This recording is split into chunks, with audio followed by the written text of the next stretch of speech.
केंद्र सरकार देश में बढ़ती महंगाई को रोकने के लिए बड़ा कदम उठाने जा रही है। आपको बता दें कि सरकार ने टूटे चावल के निर्यात पर प्रतिबंध लगा दिया है, जिसका सीधा असर पूरी दुनिया पर पड़ सकता है।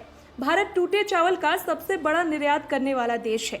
वहीं इसके साथ ही केंद्र सरकार ने दूसरे किस्म के चावल पर 20% तक ड्यूटी भी लगाने का फैसला किया है। सरकार का ये फैसला खराब मानसून को देखते हुए लिया गया है। साथ ही चावल की कीमत को कंट्रोल करने के लिए भी किया गया है। बताया जा रहा है कि इससे दुनिया में खाद्य महंगाई बढ़ सकती है। दरअसल भारत पूरी दुनिया के करीब 150 देशों में चावल का निर्यात करता है। विश्व को चावल उपलब्ध कराने में भारत की हिस्सेदारी 40% है। ऐसे में यूरोप देशों की अगर बात करें तो रूस यूक्रेन युद्ध और गर्मी की वजह के कारण उत्पन्न हुई खाद्य संकट को भारत का यह फैसला और संकट में डाल सकता है। चावल की अलग अलग किस्मों में बढ़ाई गई इंपोर्ट ड्यूटी का सीधा असर पूरी दुनिया के चावल की कीमतों पर पड़ेगा। इंपोर्ट ड्यूटी यानी कि वो कर है जो किसी देश के सीमा शुल्क अधिकारी उस देश में किसी दूसरे देश से आने वाले सामान पर वसूलते हैं। इंपोर्ट ड्यूटी कितनी लगेगी ये सामान की कीमत के साथ साथ सामान किस देश का है और कई अन्य कारकों पर निर्भर करता है। तो ये तो साफ है कि भारत के इस फैसले के बाद दुनिया भर में खाद्य समस्या मंडरा सकता है। भारत सरकार के टूटे चावल के निर्यात के बैन के फैसले के बाद थाईलैंड और वियतनाम जैसे देशों पर चावल के निर्यात का दबाव और बढ़ेगा। गरीब अफ्रीकी देशों में टूटे चावल के निर्यात के रोक के बाद खाद्य संकट पैदा हो सकता है। चीन भी भारत के टूटे चावल का एक बड़ा खरीदार है। ऐसे में चीन में भी आने वाले दिनों में कमी हो सकती है।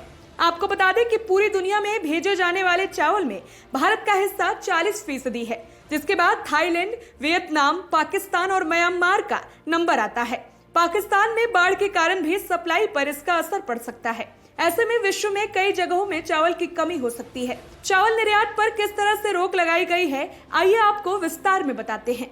देश में कुल 4 श्रेणी में चावल निर्यात किया जाता है, जिनमें से कि 2 श्रेणी में सरकार ने रोक लगा दी है। वहीं अगले 2 श्रेणी में पहले की तरह निर्यात किया जा सकेगा। बासमती और गैर बासमती उसना चावल के निर्यात में रोक नहीं लगाई गई है। जिस श्रेणी के निर्यात पर सरकार ने रोक लगाई है उनमें से सामान्य और टूटे चावल हैं। सरकार ने बासमती जैसे अच्छी किस्म के चावल पर ड्यूटी नहीं बढ़ाई है, बल्कि ड्यूटी सफेद और ब्राउन राइस पर लगा दी गई है। भारत से कुल निर्यात किए जाने वाले चावल में 60% हिस्सा व्हाइट और ब्राउन राइस का ही होता है। भारत सरकार के चावल पर प्रतिबंध लगाने की मुख्य वजह यह भी बताई जा रही है कि इस समय खरीफ सीजन चल रहा है। पश्चिम बंगाल, उत्तर प्रदेश, बिहार में इस साल बारिश काफी कम हुई है। ऐसे में चावल की पैदावार कम होने का अनुमान लगाया जा रहा है। भारत में लोगों के लिए चावल की कमी ना हो, यही वजह है कि सरकार ने टूटे चावल के निर्यात पर रोक और सफेद और ब्राउन राइस निर्यात पर 20% ड्यूटी लगाने का फैसला किया है। Special report, voice of Bharat.